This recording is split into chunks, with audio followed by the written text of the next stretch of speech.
Hi friends, నేను మీ హఫీజ్. మీరు చూస్తున్నారు తెలుగు టెక్ ట్యూబ్. ఫ్రెండ్స్, ప్రతిసారి మనం స్టూడియోలో చాలా రకాల అన్బాక్సింగ్ చేశాం. కాకపోతే ఈసారి కొత్తగా నేను బయటకు వచ్చాను, అది కూడా దేశం కాని దేశం వియత్నాంలోకి వచ్చి ఈ అన్బాక్సింగ్ చేయడం జరుగుతుంది. సో మరి ఈ మొబైల్స్ గురించి మాట్లాడినట్టయితే నా చేతిలో X90 Pro X90 ఈ రెండు మొబైల్స్ అయితే ఉండడం మీరు గమనించవచ్చు. యాక్చువల్లీ రెండు మొబైల్స్ గురించి మాట్లాడితే, ఎస్పెషల్లీ X90 Pro గురించి మాట్లాడినట్టయితే కెమెరా పరంగా చూసుకున్నట్టయితే చాలా మంచి ఫీచర్స్ని అయితే వీళ్ళు ప్రొవైడ్ చేశారు. సో ఆల్రెడీ నేను ఒక 3 రోజుల నుంచి వియత్నాంలో డిఫరెంట్ లొకేషన్స్లో అయితే ఈ మొబైల్ని టెస్ట్ చేస్తున్నాను. సో మరి ఈ మొబైల్లో ఓన్లీ కెమెరా పరంగానే కాకుండా IP68 రేటింగ్ కూడా ఉంది, వాటిని కూడా టెస్ట్ చేయడం జరిగింది. సో వీడియో పరంగా చూసుకున్నట్టయితే చాలా ఎక్సలెంట్ వీడియోస్ అనేవి రికార్డ్ అవుతున్నాయి. ఎస్పెషల్లీ నైట్ గురించి మాట్లాడితే, ఎస్పెషల్లీ మనం అందరం కెమెరాస్ కొనుక్కునేటప్పుడు చాలా సమస్యలు ఎదుర్కొంటూ ఉంటాం నైట్లో ఫొటోస్ క్యాప్చర్ చేసేటప్పుడు. కాకపోతే ఈ మొబైల్ గురించి మాట్లాడినట్టయితే నైట్లో చాలా ఎక్స్ట్రా ఆర్డినరీ ఫొటోస్ని అయితే క్యాప్చర్ చేస్తున్నాయి. దాంతోపాటే నేను డిఫరెంట్ లొకేషన్లో ఈ మొబైల్ సంబంధించిన అన్బాక్సింగ్ కూడా చేశాను. సో మరి ఆ అన్బాక్సింగ్ చూసేసి ఈ మొబైల్ యొక్క డిస్ప్లే ఎలా ఉంది, ఫాస్ట్ ఛార్జింగ్ ఎలా పనిచేస్తుంది, మిగతా అన్నిటి వాటి గురించి అయితే వీడియోలో మాట్లాడదాం. ఫ్రెండ్స్, ఇదే vivo X90 Pro mobile. So మరి బాక్స్ పైన మీరు చూసుకున్నట్టయితే కోఇన్జెంట్ విత్ జైస్ అని చెప్పేసి వీళ్ళు బ్రాండింగ్ని మెన్షన్ చేశారు. దాని తర్వాత ఇక్కడ బాక్స్ వెనకాల దీనికి సంబంధించిన స్పెసిఫికేషన్స్ అయితే మెన్షన్ చేయడం జరిగింది. దీనిలో మనకు మీడియాటెక్ D9200 9200 ప్రాసెసర్ని యూజ్ చేశారు. సో మరి ఈ బాక్స్ని అయితే ఇలా ఓపెన్ చేసేద్దాం. సో మరి నేను ఇక్కడ ఉన్న లొకేషన్ గురించి మాట్లాడినట్టయితే వియత్నాంలో అయితే దీన్ని అన్బాక్సింగ్ చేస్తున్నాను. సో మరి ఈ బాక్స్ పైనే మనకు ఇలా మొబైల్ని అయితే ప్రొవైడ్ చేశారు. సో ఈ కవర్లో నుంచి మనము మొబైల్ని అయితే బయటికి తీద్దాం. సో మొబైల్ని బయటికి తీసిన తర్వాత మొబైల్ చూడడానికి చాలా అట్రాక్టివ్ కనిపిస్తుంది, వివో బ్రాండింగ్ చూడడానికి కనిపిస్తుంది. పైన మనకు T-Star కోటింగ్ ఉంది కెమెరా సెన్సార్ దగ్గర. నెక్స్ట్ ఇక్కడ ఒక బార్డర్ లైన్ని ప్రొవైడ్ చేశారు. ఇటు సైడ్ చూస్తే వాల్యూమ్ రాకర్తో పాటు పవర్ ఆన్ బటన్ని ప్రొవైడ్ చేశారు. సో మరి మొబైల్కి ఇటు సైడ్ ఎటువంటి బటన్స్ లేవు. కింద వైపు గురించి మాట్లాడినట్టయితే speaker grills 3.5 jack noise cancellation అయితే ప్రొవైడ్ చేయడం జరిగింది. సో మరి బాక్స్ లోపల వైపు గురించి మాట్లాడినట్టయితే దీన్ని తీసి మనం సైడ్కి ఉంచేద్దాం కవర్ని. సో లోపల వైపు మనకు ఇక్కడ ఇంకొక బాక్స్ని ప్రొవైడ్ చేస్తారు. సో దీనిలో మనకు సిమ్ ఎజెక్టర్ని అయితే ప్రొవైడ్ చేయడం జరిగింది. ఈ సిమ్ ఎజెక్టర్ని తీసి మనం సైడ్కి ఉంచేద్దాం. సో మరి ఈ బాక్స్ని మనం ఇలా ఓపెన్ చేసినట్టయితే దీని లోపల మనకు ఒక ట్రాన్స్పరెంట్ బ్యాక్ కేస్ని అయితే ప్రొవైడ్ చేశారు. సో దీంతో పాటే మనకు దీనికి సంబంధించిన యూజర్ మాన్యువల్, వారంటీ కార్డు దానిలోనే ఉన్నట్టుంది. మరి ట్రాన్స్పరెంట్ బ్యాక్ కేస్ గురించి మాట్లాడినట్టయితే చూడండి, దీని యొక్క క్వాలిటీ అనేది బాగుంది. దీని లోపల ఇంకొక బాక్స్ ప్రొవైడ్ చేశారు చూసారా. సో ఈ బాక్స్లో మనకు దీనికి సంబంధించిన 120 వాట్స్ ఫాస్ట్ ఛార్జర్ ఏదైతే ఉంటుందో దాన్ని అయితే ప్రొవైడ్ చేశారు. చాలా ఫాస్ట్గా అయితే ఇది మొబైల్ని ఛార్జ్ చేసేస్తుంది. నెక్స్ట్ ఈ బాక్స్లో ఇంకొక సైడ్ నుంచి మనం ఓపెన్ చేసినట్టయితే ఇక్కడ మనకు దీనికి సంబంధించిన కేబుల్ని ప్రొవైడ్ చేశారు. సో కేబుల్ గురించి మాట్లాడినట్టయితే కేబుల్ యొక్క బిల్డ్ అనేది సాలిడ్ కనిపిస్తుంది. మరి ఇంకొక బాక్స్లో మనకు ఇక్కడ యూజర్ మాన్యువల్ అండ్ వారంటీ కార్డ్ని అయితే వీళ్ళు ప్రొవైడ్ చేశారు. ఫ్రెండ్స్, మరి మొబైల్ యొక్క డిజైన్ గురించి మాట్లాడినట్టయితే బ్యాక్ సైడ్ నుంచి చూస్తే చాలా అట్రాక్టివ్గా ప్రీమియంగా కనిపిస్తుంది, స్టైలిష్ కనిపిస్తుంది. సో మొబైల్ యొక్క వెయిట్ గురించి మాట్లాడినట్టయితే 208 గ్రామ్స్ మాత్రమే ఉంటుంది. దాంతోపాటే దీని యొక్క సైజ్ కూడా మనకు సైడ్ నుంచి చూస్తే చాలా లైట్ వెయిట్ కనిపిస్తుంది, సన్నగా కనిపిస్తుంది. దాంతోపాటు ఇక్కడ మనకు బ్యాక్ సైడ్ జైస్కి సంబంధించిన బ్రాండింగ్ ఉంది. సో పైన T-Star కోటింగ్ అని చెప్పేసి కూడా మనం మెన్షన్ చేయడం జరిగింది. వివోకి సంబంధించిన బ్రాండింగ్ ఉంది. సో మొబైల్ చేతిలో తీసుకుంటే మాత్రం ఈ బార్డర్ కారణంగా, ఈ కలర్ కారణంగా చాలా అట్రాక్టివ్ కనిపిస్తుంది. సో ఫ్రెండ్స్, మరి దీని కెమెరా గురించి మాట్లాడినట్టయితే దీనిలో మనకు జైస్ T-Star కోటింగ్ని యూజ్ చేస్తారు. దాని కారణంగా ఇప్పుడు మనకు ఈ సన్కి ఆపోజిట్గా లేకపోతే ఈ సన్ ఫ్లేర్స్ ఏవైతే ఉంటాయో అవి రాకుండా మనకు చాలా మంచి ఫొటోస్ని అయితే దీన్ని యూజ్ చేసి క్యాప్చర్ చేయగలుగుతాం. దాంతోపాటు మనము నైట్లో కూడా చాలా మంచి ఫొటోస్ని క్యాప్చర్ చేయడానికి ఇది యూజ్ అవుద్ది అన్నట్టు. సో మరి ఇక్కడ నేను కొన్ని శాంపిల్స్ కూడా మీకు ఇప్పుడు చూపిస్తాను. దీంతోపాటు దీనిలో మనకు vivo V2 చిప్ని అయితే యూజ్ చేశారు. ఇక్కడ నేను మీకు చూపిస్తున్నాను చూడండి. సో ఈ చిప్ తోటి మనము ఎక్స్ట్రీమ్ నైట్ విజన్ నైట్ సీన్స్ని అయితే క్యాప్చర్ చేయవచ్చు. సో అది దీనిలో ఉంటుంది అన్నట్టు. సో మరి దీనిలో నేను చాలా రకాల ఫొటోస్ని చాలా రకాల కండిషన్స్లో క్యాప్చర్ చేశానని చెప్పాను కదా. సో ఆ ఫొటోస్ని మీరు ఇక్కడ చూస్తే మీకు అర్థమవుద్ది. దీంతోపాటే నేను చాలా రకాల వీడియోస్ని కూడా షూట్ చేశాను. దీనికి సంబంధించిన స్టెబిలైజేషన్ కూడా మీరు చూడొచ్చు. సో దీనిలో మనకు ఎక్స్ట్రీమ్ నైట్ వీడియోస్ అయితే మనం షూట్ చేయొచ్చు. దాంతోపాటు దీనిలో మనకు pro sports mode, night sports mode అని చెప్పేసి ఆప్షన్స్ అయితే దీనిలో వీళ్ళు ప్రొవైడ్ చేస్తారు. దీంతో కూడా నేను క్యాప్చర్ చేసిన ఫొటోస్ని మీరు ఇక్కడ చూడొచ్చు. జనరల్గా మనం నార్మల్ బోర్డ్ తోటి క్యాప్చర్ చేసిన దానికి ప్రో స్పోర్ట్స్ మోడ్ తోటి క్యాప్చర్ చేసిన దానికి చాలా తేడా ఉంటుంది. జనరల్గా ఇప్పుడు మనం స్ట్రీట్లలో నుంచి ఏదైనా ఒక వెహికల్ పాస్ అవుతుంది అనుకోండి, దాన్ని మనం నార్మల్ క్యాప్చర్ చేసామనుకోండి అది మొత్తం షేక్ అయిపోద్ది. కాకపోతే ప్రో స్పోర్ట్స్ మోడ్ తోటి మనం చాలా ఈజీగా అయితే దాన్ని క్యాప్చర్ చేసుకోవచ్చు. ఇక మనం దీని కెమెరా స్పెసిఫికేషన్స్ గురించి మాట్లాడినట్టయితే 50 మెగాపిక్సెల్ పోర్ట్రేట్ కెమెరాను లార్జ్ సెన్సార్ యూజ్ చేసి దీనిలో వీళ్ళు ఇవ్వడం జరిగింది. సో దీనిలో మనకు సోనీ IMX756 సెన్సార్ని అయితే యూజ్ చేసిన కారణంగా మనకు ఈ బ్యాక్గ్రౌండ్లో ఉండే ఈ బోకే ఎఫెక్ట్ ఏదైతే ఉంటుందో అది చాలా సూపర్గా వస్తుంది. దాంతోపాటునే ఈ బోకే ఎఫెక్ట్స్లో కూడా మనకు 4-5 రకాల డిఫరెంట్ ఆప్షన్స్ని అయితే వీళ్ళు ప్రొవైడ్ చేశారు. సో వాటికి సంబంధించిన ఫొటోస్ని కూడా నేను ఇక్కడ మీకు చూపిస్తాను. సో దీనిలో మనకు జైస్ సిన్ఫ్లేర్ పోర్ట్రేట్ అని చెప్పేసి, అంతేకాకుండా సినిమాటిక్ స్టైల్ అని చెప్పేసి, ప్లానర్ స్టైల్ అని చెప్పేసి, డిస్టగాన్ అని చెప్పేసి, అలా చాలా రకాల ఆప్షన్స్ అయితే వీళ్ళు ప్రొవైడ్ చేయడం జరిగింది. దీన్ని యూస్ చేసి నేను ఇక్కడ వియత్నాంలో చాలా రకాల ఫొటోస్ని క్యాప్చర్ చేశాను. అవన్నీ అయితే మీరు ఇక్కడ చూడొచ్చు. దాంతోపాటు ఇక్కడ దీనిలో మనకు జైస్ న్యాచురల్ కలర్ 2.0 అని చెప్పేసి ఒక ఆప్షన్ ప్రొవైడ్ చేశారు. సో మరి ఈ ఏఐ ప్రిసెప్షన్ ఇంజన్ 2.0 కారణంగా మనకి ఏం జరుగుద్ది అని అంటే, మనకు న్యాచురల్ ఫొటోస్ క్యాప్చర్ అవుతాయి అన్నట్టు. ఇక్కడ నేను కొన్ని చేపల ఫోటోలు, దాని తర్వాత కొన్ని మొక్కల ఫోటోలను క్యాప్చర్ చేశాను చూడండి, వీటిని మీరు చూడొచ్చు. దాంతోపాటు ఇక్కడ మనకు జైస్ సినిమాటిక్ వీడియో బోకే అని చెప్పేసి, ఏఐ సూపర్ మూన్ అని చెప్పేసి, ఇలా చాలా రకాల ఆప్షన్స్ అయితే వీళ్ళు ప్రొవైడ్ చేయడం జరిగింది. ఎస్పెషల్లీ దీనిలో వీళ్ళు యూజ్ చేసిన 1 ఇంచ్ మెయిన్ కెమెరా ఏదైతే ఉంటుందో దాని కారణంగా మనకు చాలా సూపర్ ఫొటోస్ అనేవి క్యాప్చర్ అవుతున్నాయి. ఎక్స్ట్రీమ్ ఫొటోస్ అయితే దీనిలో మనకు క్యాప్చర్ అవుతున్నాయి.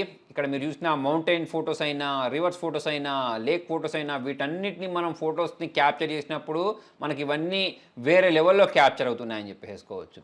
నెక్స్ట్ ఇక దీని ప్రాసెసర్ గురించి మాట్లాడినట్టయితే మిడిటెక్ డైమెన్సిటీ 9000 డ్యూయల్ ఫ్లాగ్షిప్ ప్రాసెసర్ని దీనిలో యూజ్ చేశారని చెప్పాను కదా. దీని కారణంగా మనకు ఎక్స్ట్రీమ్ ఎక్స్పీరియన్స్ వస్తుందని చెప్పేసి అయితే మనం అనుకోవచ్చు. ఆల్రెడీ నేను చాలా రోజుల నుంచి అయితే ఈ మొబైల్ని వాడుతున్నాను. సో ఈ వాడిన కాలంలో నాకు అనిపించింది ఏంటి అంటే, ఈ మొబైల్లో నేను హీటింగ్ గమనించలేదు. దాంతోపాటే నాకు మొబైల్ పర్ఫార్మెన్స్ అనేది చాలా సూపర్గా కనిపించింది. సో 4 నానోమీటర్ ప్రాసెసింగ్ టెక్నాలజీని దీనిలో యూజ్ చేసిన కారణంగా మనకు దీనిలో ఇలాగైతే కనిపిస్తుంది. దాంతోపాటు మనకు వివో V2కి సంబంధించిన పవర్ఫుల్ ఇమేజింగ్ అండ్ డిస్ప్లే చిప్ని దీనిలో యూజ్ చేసిన కారణంగా కూడా మనకు మంచి పర్ఫార్మెన్స్ వస్తుందని చెప్పేసి అయితే మనం అనుకోవచ్చు. ఇక మరి దీని స్పీకర్స్ గురించి మాట్లాడినట్టయితే డ్యూయల్ స్టీరియో స్పీకర్స్ని అయితే మనకు ఈ X90 సిరీస్లో యూజ్ చేయడం జరిగింది. సో దాని కారణంగా మనకు ఈ సౌండ్ అనేది చాలా బాగా వస్తుంది. ఎస్పెషల్లీ మనము ఏదైనా మల్టీమీడియా చూసేటప్పుడు మనకు స్పీకర్లో నుంచి వచ్చే సౌండ్ అనేది చాలా బాగా వస్తుంది. సో దీనిలో మనకు బూస్ట్ 4.0 ఆల్గరిథంని యూజ్ చేసిన కారణంగా మనకి ఇదైతే సాధ్యమైంది. నెక్స్ట్ దీన్ని మనం ఛార్జింగ్ టెక్నాలజీ గురించి మాట్లాడినట్టయితే 120 వాట్స్ డ్యూయల్ సెల్ ఫ్లాష్ ఛార్జర్ని అయితే దీనిలో యూజ్ చేశారు. దాని కారణంగా మనకు ఈ మొబైల్ అనేది చాలా ఫాస్ట్గా ఛార్జ్ అయిపోద్ది. సో నేనైతే ఈ మొబైల్ని ఛార్జ్ చేసినప్పుడు చాలా తక్కువ టైంకే, ఒక 5 or 10 మినిట్స్కే 50% కంటే ఎక్కువ ఛార్జ్ చేసుకొని బయటికి తీసుకెళ్ళాను. అంటే నాకు ఛార్జింగ్ అయిపోయిన ప్రతిసారి. ఇక మరి ఇంత ఫాస్ట్ ఛార్జింగ్ టెక్నాలజీ యూజ్ చేసిన తర్వాత, ఇటువంటి పవర్ఫుల్ చిప్ యూజ్ చేసిన తర్వాత మొబైల్ హీట్ అయిపోద్దేమో అని చెప్పేసి చాలామందికి ఉంటుంది. దానికోసం వీళ్ళు ultra large liquid cooling vapour ఛాంబర్ని అయితే యూజ్ చేశారు. మనకు ఈ హీటింగ్ ఏదైతే ఉంటుందో అది తగ్గిపోద్ది అన్నట్టు. సో ఇప్పుడు మనకి దీనిలో 24 లేయర్ కూలింగ్ స్ట్రక్చర్ని యూజ్ చేసిన కారణంగా మనకు 35% లార్జ్ వీసీని యూజ్ చేసిన కారణంగా, అంటే వేపర్ కూలింగ్ సిస్టమ్ని యూజ్ చేసిన కారణంగా మనకు హీట్ అనేది లాస్ట్ జనరేషన్తో పోల్చుకున్నట్టయితే చాలా మట్టుకు తగ్గిపోయిందని చెప్పేసుకోవచ్చు. దాంతోపాటు దీనిలో మనకు డిస్ప్లే గురించి మాట్లాడినట్టయితే అల్ట్రా విజన్ ఐ ప్రొటెక్షన్ డిస్ప్లేని యూజ్ చేశారు. So 6.7 inches full HD 3D plus డిస్ప్లేని దీనిలో యూజ్ చేశారు. 1.7 బిలియన్ కలర్స్ అయితే దీనిలో మనకు చూడడానికి కనిపిస్తాయి. ఇక మనకు అంటే ఈ ఫ్లిక్కరింగ్ అయినా కానివ్వండి, లేకపోతే ఎక్కువసేపు చూసేటప్పుడు కళ్ళకు ఎఫెక్ట్ పడకుండా ఉండడానికి అయితే అన్ని రకాల జాగ్రత్తలు వీళ్ళు తీసుకోవడం జరిగింది. Swiss AGS eye protection certification కూడా దీనికి ఉంది. దాని కారణంగా మనకు ఈ కళ్ళ మీద ఎఫెక్ట్ పడదని చెప్పేసుకోవచ్చు. దాంతోపాటు మనం గేమింగ్ ఆడేటప్పుడు మనకు ఈ హ్యాప్టిక్స్ ఏవైతే ఉంటాయో అవి చాలా కీ రోల్ని ప్లే చేస్తాయి కదా. దానికోసం మనకు X యాక్సిస్ లీనర్ మోటార్ని అయితే వీళ్ళు దీనిలో యూజ్ చేసేసారు. అంటే 4D గేమ్ వైబ్రేటర్కి ఇది సపోర్ట్ చేస్తాయి అన్నట్టు. ఇక మనకు నెక్స్ట్ ఓఎస్ గురించి మాట్లాడినట్టయితే ఫన్ టచ్ OS 13 అయితే దీనిలో యూజ్ చేశారు. ఇక మనం ఫన్ టచ్ OS గురించి మాట్లాడినట్టయితే ఎవరైతే చాలా ఎక్కువ ఫీచర్స్ కావాలనుకుంటారో వాళ్ళకు కావాల్సిన అన్ని రకాల ఫీచర్స్ దీనిలో మనకు చూడడానికి కనిపిస్తాయి. నెక్స్ట్ ఈ ఫోన్లో మనకు IP68 రేటింగ్ని కూడా ప్రొవైడ్ చేశారు. ఈ సిమ్ సపోర్ట్ కూడా ఉంటుంది విత్ ఇంటర్నేషనల్ వారంటీ. మరి ఈ IP68 ప్రాపర్గా పనిచేస్తుందా లేదా అనేది తెలుసుకోవడానికి నేను ఇక్కడ నీళ్ళల్లో కూడా ఈ మొబైల్ని ముంచి చూశాను. సో బోట్లో ప్రయాణించేటప్పుడు ఇక్కడ మనకు దీంతోపాటు 3 years ఆఫ్ ఆండ్రాయిడ్ సెక్యూరిటీ అప్డేట్స్ని వీళ్ళు ప్రొవైడ్ చేస్తారని కూడా చెప్తున్నారు. ఫ్రెండ్స్, ఇంతసేపు మనం X90 Pro గురించి మాట్లాడాం కదా. X90 గురించి మాట్లాడినట్టయితే కోఇన్సిడెంట్ విత్ జైస్ అని చెప్పేసి మెన్షన్ చేశారు. సో మరి ఈ బాక్స్ పైన 12GB ర్యామ్ 256GB వేరియంట్ అని చెప్పేసి మెన్షన్ చేయబడి ఉంది. సో మరి దీనికి ఉన్న ఈ సీల్ ఏదైతే ఉంటుందో దీన్ని కూడా మనం ఇలా బ్రేక్ చేసేద్దాం. మరి బాక్స్ ఓపెన్ చేసిన వెంటనే పైవైపు మనకి ఇలా మొబైల్ని ప్రొవైడ్ చేశారు. బాక్స్లో నుంచి మొబైల్ మనం బయటికి తీద్దాం. సో మరి బాక్స్ లోపల వైపు గురించి మాట్లాడితే సిమ్ ఎగ్జెక్ట్ ప్రొవైడ్ చేశారు. దాంతోపాటు transparent back case, user manual, warranty కార్డ్ని అయితే ప్రొవైడ్ చేయడం జరిగింది. నెక్స్ట్ ఈ బాక్స్లో ఇంకో సైడ్ గురించి మాట్లాడినట్టయితే దీనిలో మనకు ఛార్జింగ్ కేబుల్ని ఒక సైడ్ ప్రొవైడ్ చేశారు. నెక్స్ట్ ఇట్ సైడ్ వైపు గురించి మాట్లాడినట్టయితే ఇక్కడ మనకు ఈ 120 వాట్స్ ఫాస్ట్ ఛార్జర్ని అయితే ప్రొవైడ్ చేశారు. సో ఫ్రెండ్స్ ఇదే vivo X90 మొబైల్. దీని చుట్టూన్న ఈ కవర్ ఏదైతే ఉంటుందో దీన్ని అయితే మనం రిమూవ్ చేసేద్దాం. సో మొబైల్ చూడండి మనకు పైనుంచే చాలా అట్రాక్టివ్గా కనిపిస్తుంది, స్టైలిష్గా కనిపిస్తుంది. ఈ డిజైన్ కూడా మనకు చాలా బాగా కనిపిస్తుంది. ఇక్కడ ఎక్స్ట్రీమ్ ఇమాజినేషన్ అని చెప్పేసి ఇక్కడ బ్రాండింగ్ అయితే ఉంది. ఇక్కడ జైస్ సంబంధించిన బ్రాండింగ్ ఉంది, వివోకి సంబంధించిన బ్రాండింగ్ ఉంది. వాల్యూమ్ రాకర్స్, పవర్ ఆన్ బటన్ని ప్రొవైడ్ చేశారు. ఇటువైపు ఎటువంటి బటన్స్ లేవు. పైవైపు నాయిస్ క్యాన్సిలేషన్ బటన్ని ప్రొవైడ్ చేశారు. కింద స్పీకర్ గిల్స్, టైప్ సి పోర్ట్తో పాటు మనకు సిమ్ ట్రేని ప్రొవైడ్ చేయడం జరిగింది. సో మరి మొబైల్ని ఫటాఫట్ బూట్ చేసేద్దాం. దానికోసం పవర్ ఆన్ బటన్ ప్రెస్ చేసేసాను. vivo 5G అని చెప్పేసి మొబైల్ బూట్ అవడం మీరు గమనించవచ్చు. మొబైల్ అనేది మనకి ఇలా కర్వ్డ్ డిస్ప్లే తోటి వచ్చింది. సో మరి ఈ మొబైల్ని చేతిలో తీసుకుంటే చాలా స్టైలిష్గా కనిపిస్తుంది, అట్రాక్టివ్గా కనిపిస్తుంది. సో ఫ్రెండ్స్ సెటప్ ప్రాసెస్ మొత్తం కంప్లీట్ అయిపోయింది. ఇది ఫండస్ట్ OS తోటి రావడం మీరు ఇక్కడ గమనించవచ్చు. నెక్స్ట్ ఈ మొబైల్ యొక్క ఫింగర్ ప్రింట్ సెన్సార్ గురించి మాట్లాడితే చాలా ఫాస్ట్గా మొబైల్ అన్లాక్ అయిపోతుంది. ఫేస్ అన్లాక్ కూడా చాలా ఫాస్ట్గా మొబైల్ని అన్లాక్ చేయడం మనం గమనించవచ్చు. నెక్స్ట్ దీనికి సంబంధించిన అబౌట్ ఫోన్లోకి వెళ్తే దీని మొత్తం డీటెయిల్స్ కనిపిస్తున్నాయి చూడండి. మీడియాటెక్ డైమెన్సిటీ 9200 ప్రాసెసర్తో పాటు ఇది మనకు out of the box Android 13 తోటి రావడం మనం ఇక్కడ గమనించవచ్చు. నెక్స్ట్ ఇక్కడ మనం ఈ కెమెరా UI గురించి మాట్లాడినట్టయితే ఇలాగైతే కనిపించేస్తుంది. సో అన్ని రకాల ఆప్షన్స్ మనకు దీనిలో చూడడానికి కనిపిస్తాయి. ఇక్కడ చూడండి మనం 2x వరకు జూమ్ చేసుకొని ఫొటోస్ తీసుకోవచ్చు. నెక్స్ట్ ఇక్కడ స్పోర్ట్స్ మోడ్ అని చెప్పేసి ఒక ఆప్షన్ ఇచ్చారు.